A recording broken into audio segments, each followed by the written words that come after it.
நாட்டில் இசை நிகழ்ச்சிகள் நடைபெறும் அரங்குகளில் கூடுதல் பாதுகாப்பு அம்சமாக இனி K9 மோப்ப நாய்கள் பணியில் அமர்த்தப்படும். குறிப்பாக EDM எனப்படும் மின்னியல் நடன இசையை உட்படுத்திய இசை நிகழ்ச்சிகளுக்கு மோப்ப நாய்களின் சேவை பெறப்படும். நிகழ்ச்சி தொடங்கும் முன்னரும் நிகழ்ச்சியின் போதும் திடீர் சோதனைகளை நடத்த அவை பயன்படுத்தப்படும் என இளைஞர் விளையாட்டுத்துறை அமைச்சர் ஹெனாயோ தெரிவித்தார். இதன் மூலம் போதைப் பொருளை யாரும் திருட்டுத்தனமாக அரங்கினுள் கொண்டு செல்வதை தடுக்க முடியும் என்றார் அவர்.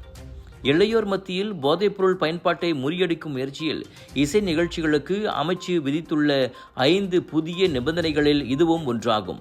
உள்துறை அமைச்சு, AADK எனப்படும் தேசிய போதைப் பொருள் தடுப்பு நிறுவனம் ஆகியவற்றுடன் கலந்தாலோசித்து இந்த நடவடிக்கை எடுக்கப்படுகிறது. இப்புதிய SOP நடைமுறைகளுக்கு உட்பட்ட இடங்களாக புக்கிட் ஜாலில் தேசிய விளையாட்டு அரங்கம், செப்பாங் அனைத்துலக பந்தய தளம் ஆகியவற்றையும் அமைச்சர் பெயர் குறிப்பிட்டார்.